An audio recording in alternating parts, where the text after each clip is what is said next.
नमस्कार मित्रांनो. काल आपण भाग 1 मध्ये बघितलं की आत्मविश्वास कुठे असतो आणि त्याची खरी जागा आपल्याच आत असते. आजच्या भागात आपण जाणून घेणार आहोत आत्मविश्वास कसा मिळवायचा. चला तर मग सुरुवात करूया आजच्या भागाला, आत्मविश्वास कसा मिळवायचा.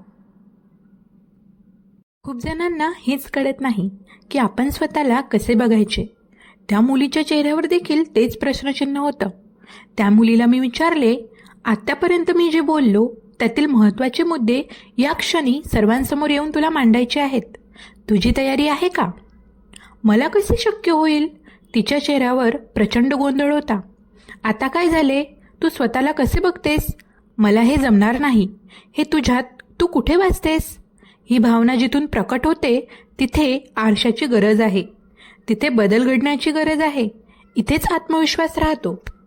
माझ्या बोलण्याचा परिणाम तिच्या चेहऱ्यावर लगेच दिसून आला. तिच्या चेहऱ्यावरील गोंधळ जाऊन तिथे हास्य आले होते. अनेकांना आपले विचार, मन कसे वाचायचे याचे ज्ञान नसते.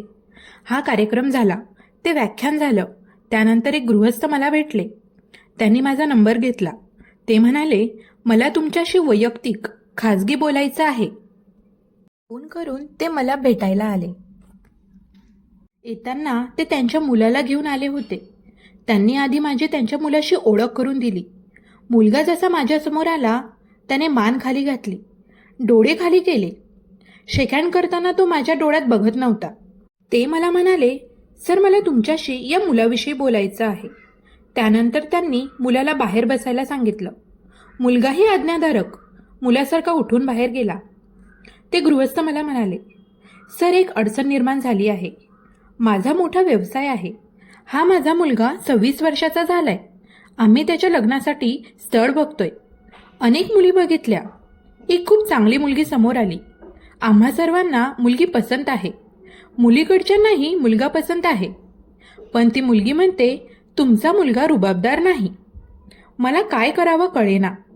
रुबाबदार नाही म्हणजे काय हेच मला कळलं नाही. पण तिचं हे मत ऐकल्यावर मी या मुलाला घेऊन एका मॉलमध्ये गेलो. ब्रँडेड क्वालिटीचे शूज घेऊन दिले. चांगल्या क्वालिटीचे कपडे घेऊन दिले. त्याला चांगल्या सलूनमध्ये घेऊन गेलो. सगळं झालं. पण एवढे चांगले कपडे घेऊन त्याला रंगरंगोटी करून तिला काही तो रुबाबदार वाटत नाही. कपाळावर हात ठेवून ते बोलत होते. आता गोरा गुमटा माझा मुलगा, उंची चांगली, नाकी डोळी चांगली, हा त्या मुलीला काही रुबाबदार वाटत नाही. म्हणून मी तुमच्याकडे आलो होतो. खूप वेळा इथेच गल्लत होते.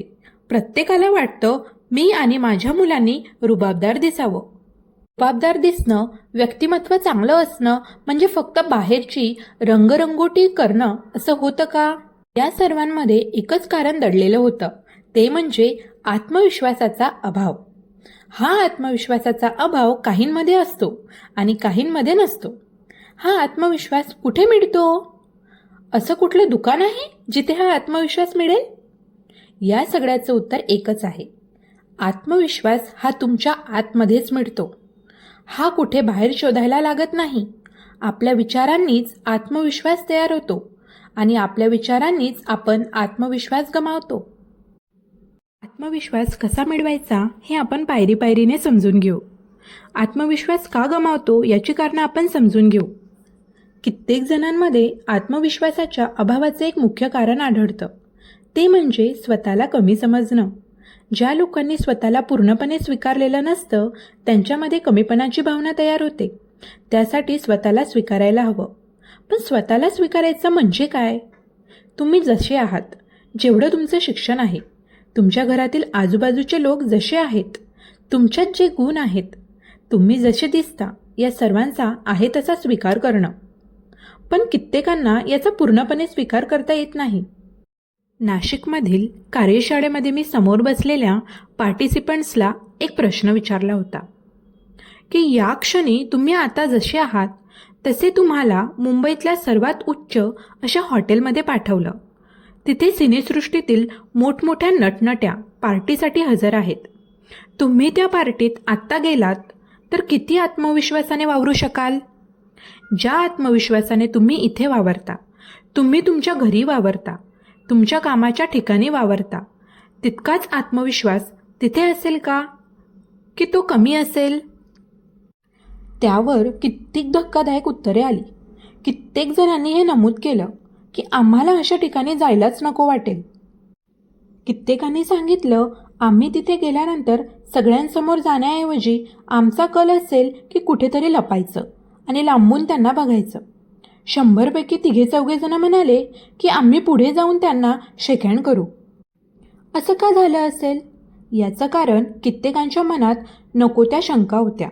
माझं इंग्रजी चांगलं नाही, माझी वेशभूषा ठीक नाही, आज मी दाढी केलेली नाही, माझा चेहरा त्यांच्यासमोर जाण्यासाठी योग्य नाही, अशा अनेक गोष्टी. खरं तर तुमचा आत्मविश्वास, तुमचं व्यक्तिमत्व हे तुमच्या बाहेरील आवरणावर अवलंबून नसतं. कित्येकांनी स्वतःच्या शरीरालाच पूर्णपणे स्वीकारलेलं नसतं. तर मित्रांनो, आज आपण शिकलो की आत्मविश्वास हा शोधायची गोष्ट नाही, तो घडवायची गोष्ट आहे. ही माहिती तुमच्यासाठी उपयुक्त वाटली असेल तर व्हिडिओला एक लाईक द्या आणि तुमचं मत कमेंटमध्ये नक्की सांगा. अशाच प्रेरणादायी भागांसाठी द पर्पल चॅप्टरला सबस्क्राईब करा. पुढच्या भागात पुन्हा भेटूया. तोपर्यंत स्वतःवर विश्वास ठेवा आणि आत्मविश्वासाने पुढे चला.